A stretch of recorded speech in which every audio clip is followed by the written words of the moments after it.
O presidente Lula está nesse momento ao vivo, vamos para São Paulo, porque ele está falando na abertura do Encontro Internacional da Indústria da Construção. Vamos acompanhar. Os empresários aqui presentes, cumprimentar o presidente da Suprema Corte, Luiz Roberto Barroso, cumprimentar os meus ministros que falaram aqui, cumprimentar os deputados e dizer para vocês que eu estou decidido a abolir a nominata, porque a nominata leva muito tempo e o cara quer controlar o tempo em 5 minutos. E eu, na verdade, adotei esse critério de 5 minutos pelo seguinte. Normalmente no Brasil a gente fala de improviso e a gente fala quanto quer e muitas vezes a gente fala para terminar e para concluir e para terminar e nunca termina e nunca conclui. E às vezes a gente se alonga demais. Eu, quando presidente, comecei a viajar para participar do G7, para participar do G20, para participar dos BRICS, e todas as reuniões, ninguém, por mais importante que seja o presidente, ou da China ou dos Estados Unidos, ninguém fala mais que 5 minutos. É de 4 a 5 minutos. Então você escreve um textozinho e coloca só o essencial, partindo do pressuposto de que o importante é o principal, o resto é secundário. A gente consegue fazer as coisas bem feitas e dizer aquilo que a gente quer dizer. E hoje eu estou prejudicado. Prejudicado porque já falou primeiro o presidente de vocês. Depois falou os ministros da cidade, o ministro da Casa Civil, o ministro da Fazenda, falou o presidente da Casa, todos falando o que estou escrito aqui no meu discurso. Então, eu, na verdade, o companheiro Renato, eu poderia falar, eu fico com o discurso do Renato e tá bom. Mas eu queria só lembrar vocês de uma coisa. Muito claro, eu queria marcar isso aqui com vocês. Vocês estão lembrados que há pouco tempo atrás a gente tinha um processo eleitoral nesse país e eu cansei de dizer para vocês que tinha algumas coisas que precisariam ser colocadas em prática nesse país para que esse país pudesse dar certo. Esse país, ninguém consegue governá-lo com bravata. Já não deu certo durante muito tempo. Esse país, ninguém consegue governá-lo com mentira, porque já não deu certo também. E é preciso que a gente encontre homens e mulheres, empresários e trabalhadores de todos os setores, para a gente definir que país que verdadeiramente a gente quer. Somente nós podemos definir. Eu dizia para vocês, olha, nós precisamos ter um país em que a gente tenha, primeiro, estabilidade política. O país precisa voltar à civilidade civilizatória, para que a gente possa decidir que país que a gente quer construir. Depois desse país, ter estabilidade jurídica. Ninguém pode ser pego todo dia de surpresa com alguma novidade que acontece em algum lugar desse país, no Congresso, no Poder Executivo, no Poder Judiciário. É preciso que a gente tenha essa estabilidade jurídica. Mas é preciso que a gente tenha também estabilidade econômica. Vocês não podem levantar demanda dizendo o juro vai subir, o juro vai descer, a economia vai cair, vai crescer, o crescimento vai ser 0,5%, vai ser 1%, vai ser 2%. Todo dia você acorda com essa notícia. E a cabeça de vocês funciona a partir da notícia que vocês recebem. Se fala bem da economia, você se sente encorajado. O juro vai descer, a economia vai cair, vai crescer, o crescimento vai ser 0,5%, vai ser 1%, vai ser 2%. Todo dia vocês acordam com essas notícias. E a cabeça de vocês funciona a partir da notícia que vocês recebem. Se fala bem da economia, vocês se sentem encorajados. Eu vou colocar o meu dinheirinho para fazer investimento. Mas se fala que não vai dar certo, você fala, eu vou me retrair. Eu não vou investir agora porque tal pessoa está dizendo que não vai dar certo. E é importante que a gente tenha clareza de que nós precisamos de estabilidade econômica, nós precisamos de estabilidade fiscal, nós precisamos de estabilidade social e nós precisamos de previsibilidade. Todo mundo precisa de previsibilidade para fazer no começo do ano as contas e os projetos do que vão fazer durante o ano inteiro. E aí é inexorável a necessidade da construção de uma parceria de honestidade entre o governo e a sociedade brasileira, entre o governo e o poder legislativo.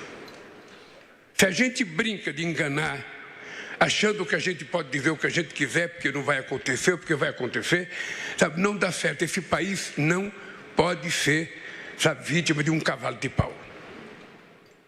Não pode. Eu estou vendo o comportamento do presidente Trump nos Estados Unidos. Eu não sei o que vocês pensam, mas eu acho que não vai dar certo. Não vai dar certo. Ninguém pega um transatlântico daquele, carregado, e muito carregado, e faz as coisas que estão acontecendo lá. Ninguém brinca de que o mundo não existe com quase 200 países. Ninguém esquece que todos os países querem ter soberania e querem estabelecer um processo de harmonia. Afinal de contas, a coisa mais importante hoje é o multilateralismo. Quantos anos vocês passaram ouvindo que era preciso defender o livre comércio? Quantos anos vocês ouviram passar dizendo que era preciso ter globalização, que era preciso combater o protecionismo? Desde os anos 80, quando Thatcher na Inglaterra e Reagan nos Estados Unidos assumiram o governo. E de repente o mundo tem um cavalo de pau, em que o cidadão sozinho acha que ele é capaz de ditar regras para tudo que vai acontecer no mundo. Eu tenho em dizer para vocês que pode não dar certo.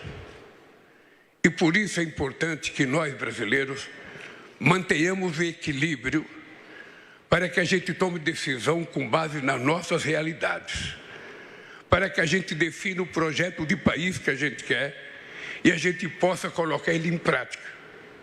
E vou dizer para vocês uma outra coisa. Há 55 anos atrás, o presidente da República desse país chamava-se Garrastazu Médici. O ministro da Fazenda chamava-se Antônio Delfim Neto. E a economia desse país crescia a 14%. Naquele período, a Arena elegeu quase todos os governadores do país, elegeu quase todos os deputados desse país e quase todos os senadores. Em 1974, há 51 anos atrás, houve uma virada na política e o PMDB elegeu 16 senadores. Não sei se vocês estão lembrados. Eu lembro porque aqui em São Paulo a gente conseguiu eleger o Quércia contra o Carvalho Pinto. E foi uma afronta para o Carvalho Pinto. Mas eu estou contando esse caso para chegar a um outro número. Naquele tempo, a publicidade do partido político que ganhou as eleições, do PMDB, os que têm a minha idade devem se lembrar, uma frase que dizia: o sol nasceu para todos, mas também nasceu para mim. Era o slogan do PMDB naquela época. E naquela época o PMDB dizia na televisão que nós tínhamos um déficit habitacional de 7 milhões de casas. Presta atenção. Há 51 anos atrás, a propaganda na televisão de um partido político que depois virou um partido que elegeu quase tudo, era de que nós tínhamos no Brasil um déficit habitacional de 7 milhões de casas. Vocês viram eu levantar e conversar ali com o meu companheiro Renato. Eu fui perguntar para o Renato: Renato, quanto é o déficit habitacional hoje no Brasil? Ele falou: 7 milhões de casas. Ou seja, são 51 anos depois. 7 milhões de casas, mesmo sendo o meu governo o que mais construi casa, porque desde que a gente começou Minha Casa Minha Vida, nós já fizemos quase 8 milhões de casas. E ainda temos um déficit de 7. Significa que nós estamos enxugando gelo. Significa, companheiro Haddad, companheiro Rui, companheiro Barroso, companheiros empresários, significa que nós precisamos fazer muito mais.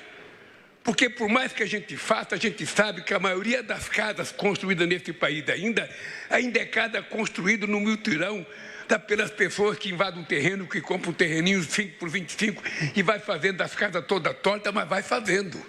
Quando nós criamos o programa Moradia, nós tínhamos naquela época 3 milhões e 700 mil casas construídas pelo próprio povo. E nós estamos fazendo muita casa e ainda temos 7 milhões de déficit. Por que eu estou dizendo isso? Eu estou dizendo isso porque companheiros e companheiras do governo, companheiros e companheiros empresários, nós precisamos dar um salto de qualidade naquilo que nós fizemos. Eu, da mesma forma que eu dizia para o Haddad, quando ele era ministro da Educação, Haddad, a gente não pode, passar para a história depois de governar esse país sem dar uma revolução na educação desse país. E conseguimos fazer uma coisa que ninguém esperava que a gente fizesse. A maior quantidade de universidade na história desse país, a maior quantidade de campos avançados nesse país e a maior quantidade de institutos federais nesse país. Tinha 140 construídos em um século. E nesse período nós vamos terminar o meu mandato com 782 institutos federais para qualificar a mão de obra desse país. Nós fizemos um compromisso com todos os 5.600 prefeitos desse país para que a gente possa alfabetizar até 2030 80% das nossas crianças até o segundo ano de escolaridade. Porque se a gente não alfabetizar, o ensino futuro dele estará perdido. Porque a cada ano que passar, ele vai ficar mais atrasado ainda. Nós estamos assumindo um compromisso de fazer escola de tempo integral, não apenas para garantir ao estudante que fique na escola com mais garantia, mas para dar flexibilidade à mãe e ao pai de poder ter uma atividade fora de casa e saber que o filho está tendo cuidado, que não está à mercê de uma bala perdida em qualquer viela desse país. E tudo isso custa dinheiro.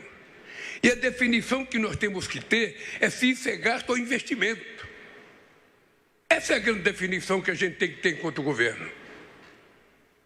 Na minha opinião, tudo isso é investimento. Da mesma forma que investir na construção de casa para o povo, ninguém pode dizer que é gasto. É investimento. Porque não só você está construindo ativos produtivos para a sociedade, para o país, como você está dando garantia. Quem é que não quer um ninho? Vocês já viram um passarinho não querer construir o seu ninho, toda primavera? Então, companheiros, nós precisamos dar um jeito de dar um salto de qualidade. Se fazer a quantidade de casa que nós estamos fazendo ainda não dá conta da gente vencer esse tal de déficit habitacional, é preciso que a gente seja criativo e que a gente pense mais. É preciso criar mais dinheiro, inventar mais fundo, inventar mais alguma coisa, porque nós precisamos resolver o déficit habitacional. Ainda tem muita palafita nesse país. Eu fui estes dias no Porto de Santos, ali no Guarujá, para dar início à obra do túnel. É uma vergonha. São Paulo é o estado mais rico da federação, a quantidade de palafita entre Santos e Guarujá.